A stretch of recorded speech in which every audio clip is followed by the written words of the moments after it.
On our wedding night, my movie star husband Bruno ditched me to meet his ex-girlfriend. When he came back, reeking of alcohol, he hugged me while calling out Zoe's name. The next day, Zoe posted on Weibo, "Some love can only be hidden between lips and teeth, buried in time. I wish you happiness." Fans immediately flooded the comments, cursing me as the homewrecker. My manager was on the verge of a meltdown. Meanwhile, I scrolled through my phone lazily and said softly, "What's the rush?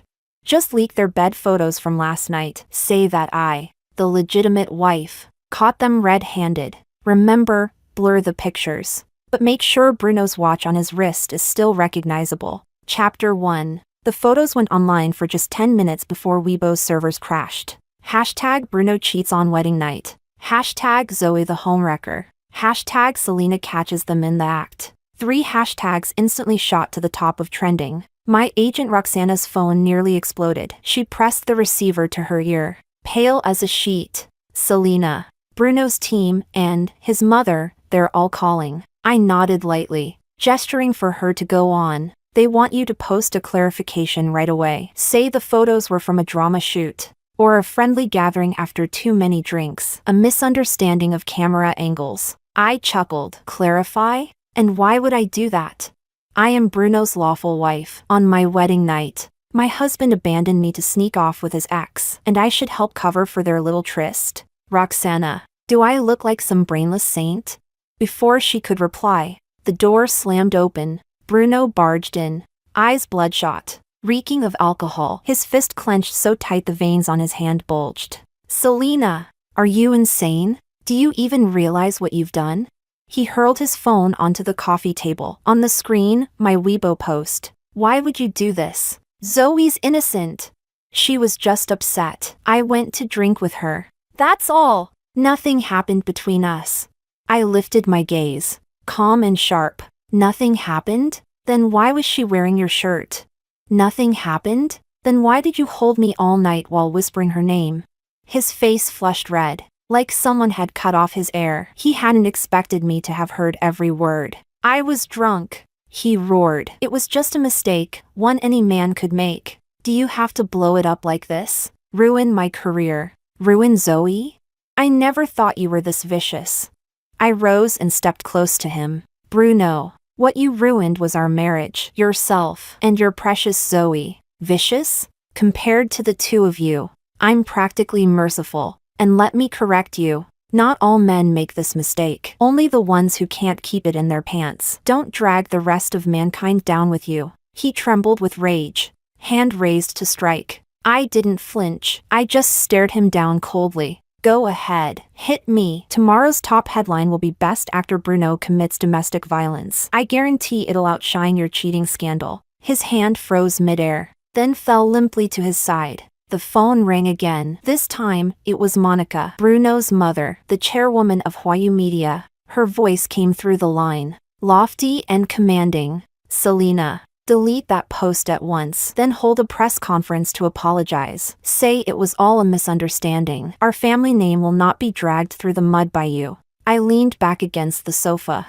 slowly filing my nails. "Monica, the disgrace isn't mine. It's your precious son's. On his wedding night, he pulled this stunt. The fact that I haven't filed for divorce yet is already me saving face for your family." There was a pause, then, forced calm. "What do you want? Resources? Money? Name your price, as long as you shut this down." I blew off the nail dust and smiled faintly. "I don't want anything. I only want justice." Monica sneered. "Justice? In this industry, whoever holds the power, that is justice. Selena, don't forget everything you have right now. You owe to us. Without my family, you're nothing. Stop with your naive little fantasies. I'll give you half an hour. If I don't see an apology on your Weibo by then, prepare to face the consequences." Chapter 2. The call ended abruptly. Roxana looked at me, panic written all over her face. "Selena, Monica, she means it. All of our endorsements, the scripts we got, they're all tied to Huayu." I patted her hand calmly. "Don't be afraid. The sky isn't going to fall." Half an hour passed. I didn't post a single word on Weibo. Instead, Zoe's team released a photo of her lying on a hospital bed, tears streaming down her pale face. Caption: Thank you for your concern. Please don't blame anyone. It's all my fault. She wore a patient's gown, gauze around her wrist, fragile and pitiful, and just like that, public opinion flipped again. The hashtag Zoe suicide skyrocketed to #1. My Weibo comments section collapsed under the flood of abuse. Selena the witch, you drove her to this. Bruno, divorce her now. Marrying that woman was your biggest mistake. Stay strong, Zoe. We'll always stand by you.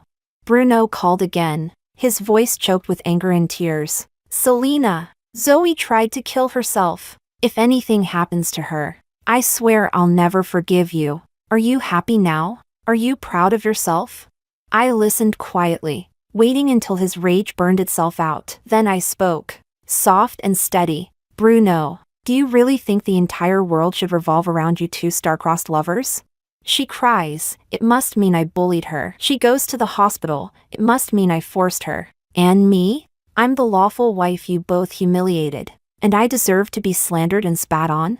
You should go stay at the hospital and tell her next time if she's going to stage a suicide scene, she'd better make the cuts deeper. Cat scratches won't fool netizens forever. That jab ignited Monica's fury. The next morning, the official Weibo of a major blockbuster announced my removal from the cast, due to personal misconduct and negative social influence. Then came the endorsements, one by one. The luxury brands cut ties. Roxana's hands shook as she held the termination letters. It's over. Selena, Monica is out to erase you completely. Overnight. I went from rising star to public enemy. Bruno texted me. This is what you wanted? I gave you a chance. Now get out of my house. My lawyer will send you the divorce papers. I stared at the message, then laughed. Get out. This villa's deed had my name on it, a wedding gift from my parents. I replied with one word. Leave. He must have lost his mind. Hours later, he stormed in with 2 bodyguards. Selena, don't push your luck. This house is mine. You don't deserve to stay here. I leaned lazily on the sofa, amused. Best actor. Did all those roles rot your brain? Open your eyes. Whose name is on the deed? This is my premarital property. Your family has nothing to do with it. Bruno froze, clearly unaware. Behind him, Zoe leaned weakly against the doorway, face pale with just the right amount of fragile grievance. Bruno, forget it. Let's go. If my sister doesn't want us here, we shouldn't make her upset. She tugged his sleeve softly, voice trembling like a dying butterfly, a perfect little white lotus. Bruno's eyes filled with tenderness as he looked at her, then turned to glare daggers at me. Selena, you'll pay for this. I'll make sure you're blacklisted from this entire industry. I rose, stepping toward them. Good, I'll be waiting. Chapter 3. My eyes slid past Bruno and landed on Zoe. Miss Zoe, next time you stage a suicide attempt, remember to bring a real medical report. Otherwise, forged records to gain sympathy will only make you a laughingstock. Zoe froze, her face turning even paler. Bruno instantly pulled her behind him, shouting furiously, Selena, shut up. Don't you dare hurt her again. The way he stood there, like her knight in shining armor, was laughable. Hurt her? I sneered. Bruno, the one who truly hurts her is you. You gave her hope she should never have had. You made her believe she could climb higher by stepping on me. Bruno, you are the root of all this tragedy. Huayu's blacklist hit like a thunderclap. All my projects were cancelled. My team was forced to disband. Only Roxana stayed by my side. Online, insults came crashing like waves. Extreme fans found my address, splashed paint at my door, even sent blood-stained blades in the mail. Roxana reported it to the police. But nothing changed. The mob came back wave after wave, like flies smelling blood. Meanwhile, Bruno and Zoe basked in the spotlight. At a charity gala, he held her hand in front of the cameras, gazing at her with feigned devotion. I'll settle my private matters soon and give Zoe the title she deserves. Thunderous applause followed. The internet worshipped their so-called true love. And me? I was painted as the vicious ex-wife, the villain standing in the way of their happiness. Then Monica called again, her tone dripping with the arrogance of a victor. Selena, do you regret it now? I told you, you're far too naive to fight me. Kneel, publish a long apology. Admit everything was jealousy and slander, and maybe I'll let you live. I almost laughed. Monica, did you forget who my father is? Silence. My father, Nestor, though retired, still a titan in the business world. With a single word, he could reshuffle entire markets. My mother, one of the nation's most celebrated painters, admired by countless students. I was never the kind of parasitic flower who needed Bruno's family to survive. The only reason I hadn't used my family's influence was because I wanted to keep things clean, to leave some last shred of dignity for myself, and for Bruno. But clearly, they didn't need it. Monica's voice dropped, sharp and venomous. So you're still stubborn? Then don't blame me for being ruthless. Selena, I'll teach you what real despair means. When the line went dead, my father's voice came through another call, steady, calm, and unshakable. Selena, you've suffered enough. Do whatever you want. Remember, your father is your strongest shield. My eyes burned. The dam of tears I'd held back for days finally broke. Dad, I'll be fine. I wiped my face, steadied my breath, and dialed another number. Interested in a little business? A low, magnetic voice answered with a laugh. An invitation from Miss Selena? How could I refuse? Tell me, he drawled. How do you want to play this? Chapter 4. I looked out the window at the neighborhood, swarming with reporters and rabid fans. My eyes grew colder by the second. I want Bruno ruined, utterly disgraced. Luis, Bruno's sworn enemy and the powerful CEO of Starlight Media, agreed to meet me at a private members-only club. In person, he was even more striking than in photos. His tailored black suit fit perfectly against his tall, commanding frame. He slid a folder across the table. This is Starlight's top-tier contract. Along with it, a full PR team and a legal task force. Whatever you want, I can give it to you. His dark eyes locked onto mine. My only condition. He leaned back, voice steady. I want half of Huayu Media's market share. I laughed softly. Quite the appetite you have. Luis lifted his coffee cup, his gaze unwavering. To take down Bruno's family, nothing less than blood is required. Now, Miss Selena, show me your sincerity. From my bag, I placed a flash drive on the table and slid it toward him. Inside, you'll find Bruno's deepest secrets, tax evasion, on-set bullying, and certain private fetishes. Enough to drag him from the clouds into the gutter. Luis raised an eyebrow, visibly surprised. And how exactly did you get your hands on this? I shrugged. Back when Bruno trusted me, his phone was an open book. I just happened to have a habit of keeping useful backups. For the first time, his expression softened, tinged with admiration. Seems Bruno really was blind. Well then, he picked up the flash drive, smirking. Pleasure doing business. Our alliance was sealed. The first step, strike back. Luis's team moved with ruthless efficiency. That very night, an article titled "A Wife's Confession" exploded across the internet. Written in my voice, it recounted everything, from my first meeting with Bruno, to our marriage, and to his betrayal on our wedding night. There were no curses, no vicious insults, only calm, restrained words laced with unbearable sorrow and quiet despair. And at the end, attached was the recording of my call with Monica. Her imperious voice echoed, ordering me to kneel, to beg, to shoulder all the blame. Within 30 minutes, the internet turned upside down. WTF? Bruno's family is ruthless. Are they trying to crush Selena alive? My heart aches for her. Marriage into that so-called prestige is nothing but a hell pit. Bruno, scumbag. Monica, wicked mother-in-law. Zoe, fake saint. This entire family is rotten. I take it back. I wronged Selena. She deserves better. The tide had shifted completely. Bruno was in chaos. Monica so furious she smashed her favorite antique vase. When Bruno finally called me, the arrogance was gone, replaced by a thin thread of panic. Selena, what do you want? Must you drag us all down? Do you really want mutual destruction?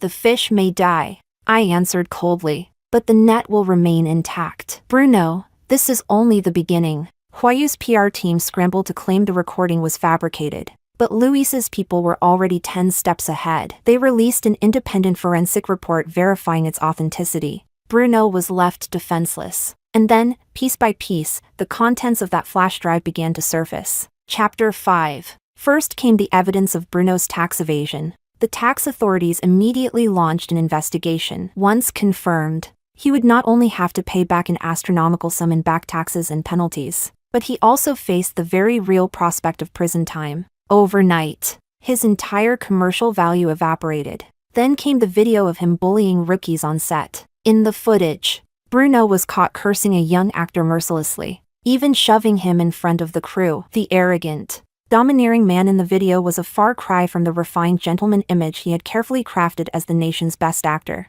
Actors and crew members who had suffered under his tyranny suddenly found the courage to speak out. Each story worse than the last. Bruno's golden image collapsed in a single night. He became a disgraced celebrity, reviled across the internet. His once loyal fans abandoned him en masse, some even turning on him, shredding his reputation into pieces. And Zoe? She couldn't escape either. Her past lies, faking illnesses, playing the victim, stealing others' opportunities were dragged into the light. Even her supposed suicide attempt was exposed as a fraud. Anonymous hospital staff confirmed she had arrived in good spirits that night, laughing and joking with Bruno. Her wrist wound was little more than a shallow scratch, exaggerated for sympathy. Used to paint me as the villain, manipulative witch, fake saint, green tea coquette. The internet branded her with these titles, never to be removed. One by one, production houses and brands blacklisted her. Zoe's acting career was over, finished before it had truly begun.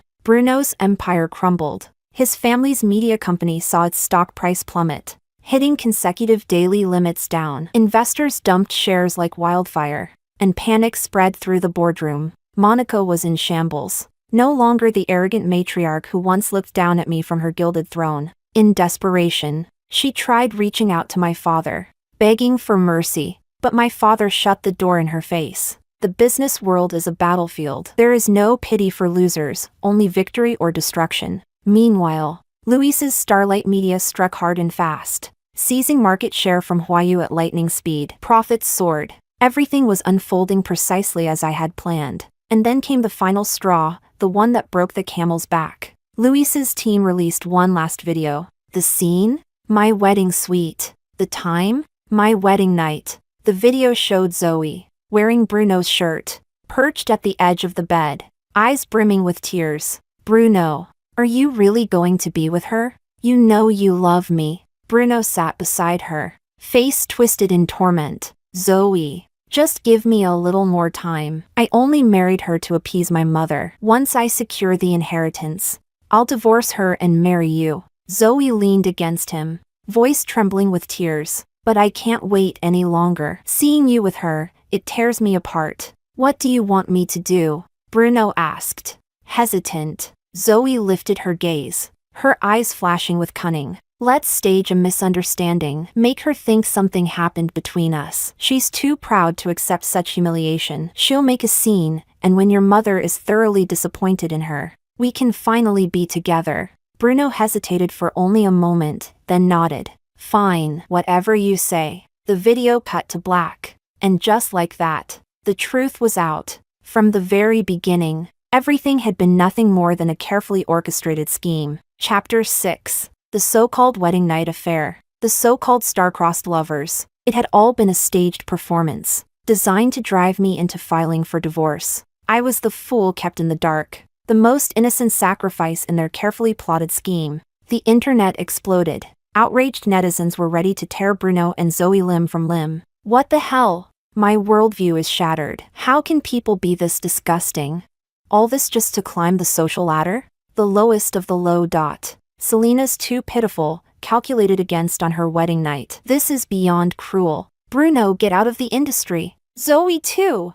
Bruno and Zoe became vermin in the streets, pelted with stones in every direction. They didn't dare go out, didn't dare log online. They cowered in their apartment, two frightened birds with clipped wings. But what they owed me was far from paid. Bruno's tax evasion was eventually confirmed. He was sentenced to 3 years in prison and fined billions. His family, forced to cover the deficit, sold off most of their assets. Huayu Media was fully acquired by Luis's Starlight Media. the once unshakable Monica turned overnight into a haggard old woman. She knelt at my doorstep, sobbing, begging me to spare Bruno, to spare her family. I looked at her coldly through the door. Monica, when you forced me back then, did you ever imagine this day would come?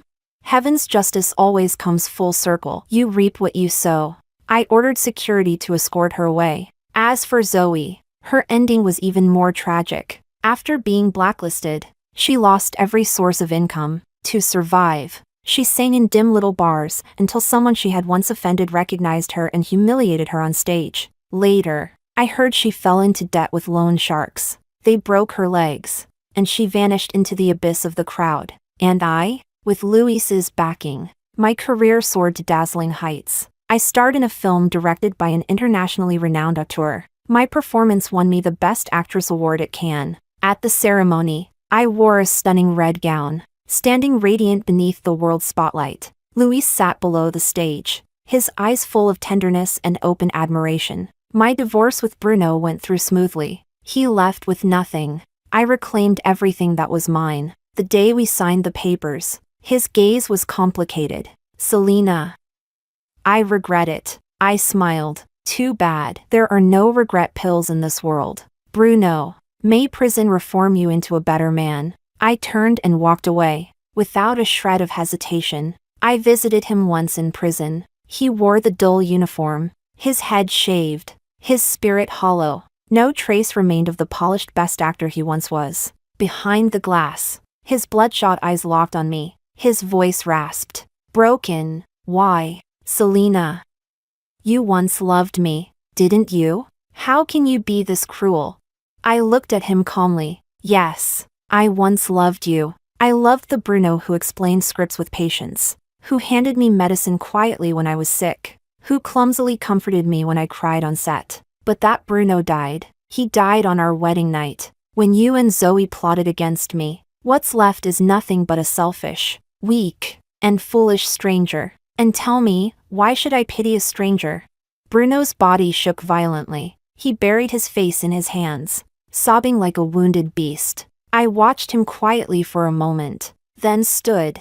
I only came today to tell you, I'm getting married. He froze, his head snapping up, disbelief flooding his face. I lifted my hand, the diamond on my ring finger glittering under the prison lights. It's Luis. He's good, better than you, by 1,000, by 10,000 times. Bruno, thank you for not marrying me properly back then. Otherwise, I would never have met the right man. With that, I turned and left. I never looked back. Chapter 7. Behind me, in the visiting room, came his guttural, heart-wrenching cries. But none of that had anything to do with me anymore. I stepped out of the prison. The sunlight was warm and dazzling. Luis's car was parked not far away. He leaned casually against the door, holding a bouquet of sunflowers. The moment he saw me, he strode forward, slipped the flowers into my arms, and wrapped me in a strong embrace. It's all over, he whispered into my ear.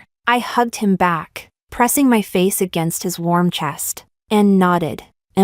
It's all over. Our wedding was held on a sunlit island by the sea. There were no reporters. No flashing cameras, only family and our closest friends. My father walked me down the aisle, his eyes glistening with tears as he placed my hand into Luis's. My daughter, she's yours now. Luis bowed his head with solemnity. Dad, don't worry. I will spend my life loving her, protecting her. We exchanged rings. Under the priest's blessing, we swore vows that would last a lifetime. Sunshine, sand, waves, and the kiss of the man I loved. Everything was so beautiful. It felt like a dream. Married life was simple, but full of joy. Luis spoiled me like a princess. He never forgot our anniversaries. He cooked with his own hands. He watched silly dramas with me. When I came home exhausted, he massaged my shoulders until I smiled again. He even transferred half of Starlight Media's shares into my name. What's mine is yours, he said. There's no division between us. I teased. Aren't you afraid one day I'll run away with your money? He chuckled, tapping my nose. Then I'll just earn more, enough to make sure you could never run far. A year later, I gave birth to twins, a boy and a girl. Luis instantly became both a doting father and an obedient servant, spinning around the babies with no trace of his CEO aura left. Occasionally, I caught news of Bruno. He had been released, but the industry had abandoned him. No one would hire him. Few even remembered his name. I heard he'd gone to a small city, where he opened a humble noodle shop, scraping by. Once, when Luis and I traveled with the children, we happened to pass through that city. By coincidence, our car slowed outside his shop. He must have felt something, for he looked up. Our eyes met. He froze, the ladle in his hand clattering onto the floor. Luis slowed the car. Do you want to see him?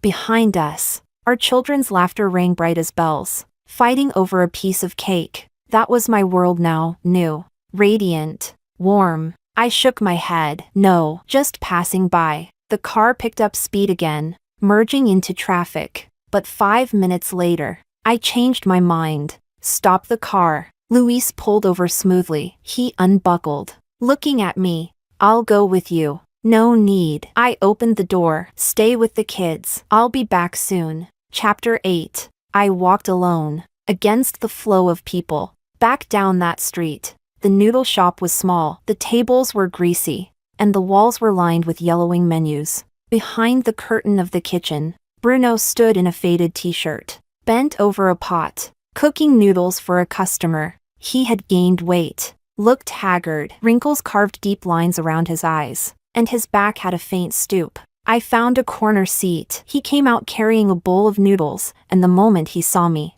his hand shook, spilling broth onto the floor. After setting the bowl on a customer's table, he hurried toward me, on his face, shock, shame, and a fleeting glimmer of something else. Selena, you, one bowl of house noodles. I cut him off, my gaze fixed calmly on the stained menu on the wall. He froze, the color draining from his face. The other diners began to glance between us. His lips moved, but no words came. In the end, he turned and disappeared into the kitchen. Soon, a steaming bowl of noodles was slammed down in front of me. He sat opposite me, eyes bloodshot, staring as if to devour me whole. You came here to laugh at me, didn't you? I picked up the chopsticks, lifted one strand of noodles, but did not eat. Are you doing well? He rasped. I gave no answer. He suddenly laughed, a hollow laugh uglier than crying. I get it. You must be doing great. Married to Luis, crowned best actress, admired by everyone. So you came today to gloat, to remind me of how much of a failure I've become, right? His voice rose, shaking, pulling curious looks from nearby tables. I laid down the chopsticks, took out a bill, and pressed it beneath the bowl. The noodles are on me. I stood to leave. He lunged, seizing my wrist with frightening strength. Selena, don't go. Tell me, was there ever, even for one moment, did you regret it? The madness and desperate pleading in his eyes made my skin crawl. I wrenched my hand free. Bruno. I met his gaze, word by word. My only regret is ever meeting you. His body crumpled. As if the strength had been ripped out of him, he collapsed back into the chair. I turned, walking out of that suffocating shop without looking back. Outside, sunlight poured down. Luis's car waited at the corner. I slid inside. In the back seat, our twins were fast asleep, peaceful smiles on their little faces. Luis asked nothing. He only started the car and took my chilled hand into his warm, dry palm. I leaned back, watching the street recede in the window. The noodle shop, the man, quickly shrank into the distance, until it was gone. Soft music played in the car. The road home stretched ahead, clear and open. My phone buzzed, a message from an unknown number. Wish you happiness. I smiled faintly, passed the phone to Luis. He glanced at it, blocked the number, and deleted the text without hesitation. He laced our fingers together, firm and steady. Wife, don't bother with trash like that. It only dirties your eyes. I smiled, nestling into his embrace. Sunlight streamed through the windows, warm and soothing. Yes, my life no longer needed blessings from irrelevant people, because I already had the greatest happiness in the world.